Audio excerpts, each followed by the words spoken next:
嗨，朋友们，大家好，我是乌鸦三语。最近呢，有一个所谓的旅美社会学家，名字叫李毅。对这个人呢，相信大家都或多或少的了解了一些。事情最开始啊，是这个李毅在深圳参加某一个论坛的时候，发表了一堆雷人的言论，并且在台上上蹿下跳，丑态百出。咱们先看视频，然后再接着说。这个新冠啊，这个东西啊，它是最不利于欧美的，最有利于朝鲜和中国的，所以咱还死了4000人，是吧？但是你死4000人和美国死22万人比，你等于一个人都没死嘛，对吧？咱们等于差不多也是接近零感染，接近零死亡，14亿人死了4000人，那根本就等于没人得病，没人死嘛。就这你看，现在还有这么多人戴口罩，你看，咱们这你看还有多少人还在这戴口罩？哎呀，我刚从美国回来，上个月，哇，真是回来我都懵了，这么多人还在戴口罩。在美国大家都在吃喝玩乐，你只管死人，我们照吃喝玩乐。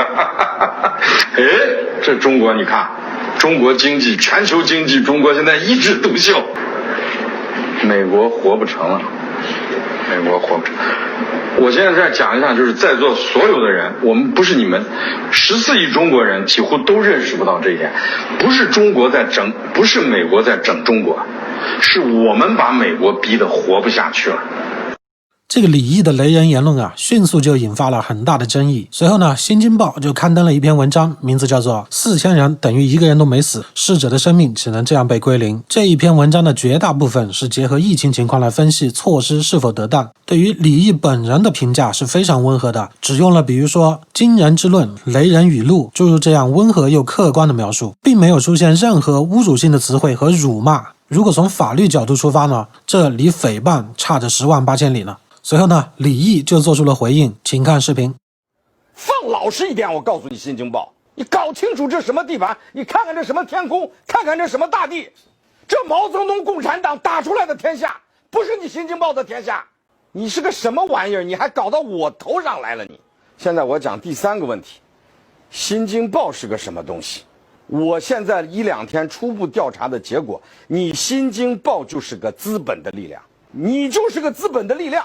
你《新京报》是要走任正非道路，还是要走马云道路？你想清楚！我告诉你，你胆大妄为你太胆大了！你以为你是谁？你以为这是谁土地？你以为新中国是你家的？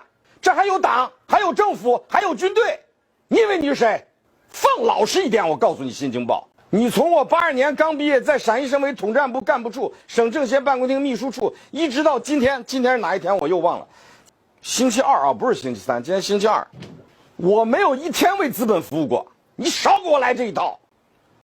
好吧，李毅他又是破口大骂，丑态百出。热闹看完，咱们梳理一下李毅所提出来的观点。李毅描述啊，他刚刚参加工作就在陕西省委统战部，随后呢又调去了另外一个党政机关。他用一种居高临下的姿态来描述自己说，我80年代就在省级党政机关工作，你《新京报》的那个主编那个时候还在干嘛呢？你还搞到我头上来了，活脱脱一副打着官腔，眼睛珠子长在脑门上的那种草包官员的形象，在任何一部反贪的电视剧里边，绝对可以本色出演一个最后被法办的贪污官员。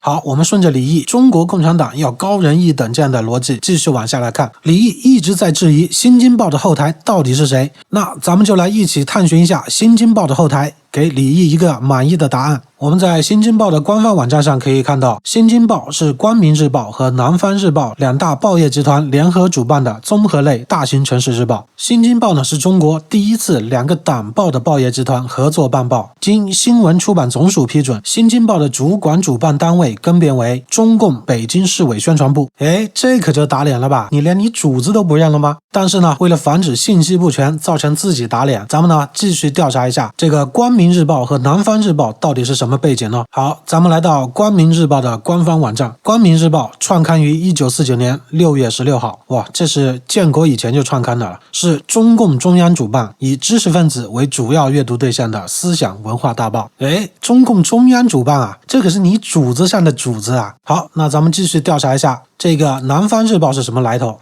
刚刚打开网站，首图就是习近平主席，那接下来会查到什么样的答案，那咱们就不言而喻了，对吧？好，看吧，南方日报是广东省委机关报，广东省委机关网与南方日报、南方杂志、南方客户端共同构成广东一报一刊一网一端党媒立体宣传格局。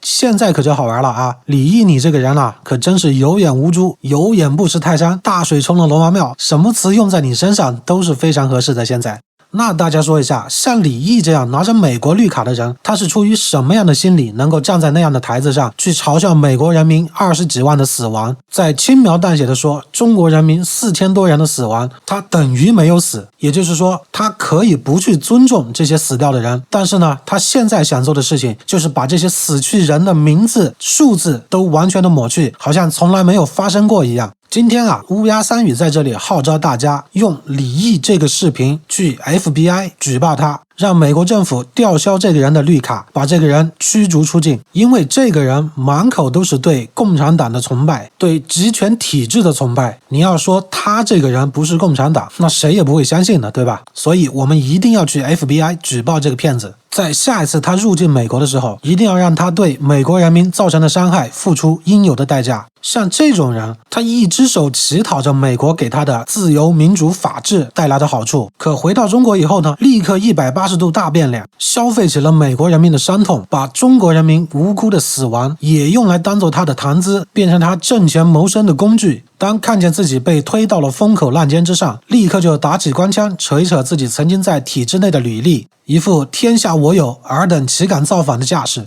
试图以权势来取胜。对于一个卑微的人来说，狐假虎威这4个字就是对这种人最好的总结。他以为这样可以为自己壮一壮胆子，可结果呢，对方是中共中央、北京市委宣传部、广东省委机关报。像李毅这种卑躬屈膝的狗来说，这些名字个个都可以让他战战兢兢，大小便失禁。我就在想啊，现在李毅恐怕已经知道了新京报的后台就是北京市委宣传部，他现在啊估计最想的就是上门磕头谢罪。像这样的两面三刀的跳梁小丑，每一口呼出来的气都是对地球的污染，每一句说出来的话里边都能渗出毒来。我现在特别想上去抽他100个耳光，然后笑嘻嘻的对他说，你看地球上60亿人嘛，你一个人的脸被打了，那就等于没有被打嘛。不过我这个人对于打架来说可能不是很擅长，其实上呢，我最想看到的是像徐晓东东哥那样的重拳，把他摁在地下100拳。好了，本期节目就说到这里，朋友们，下期再见，别忘了 FBI 举报这个骗子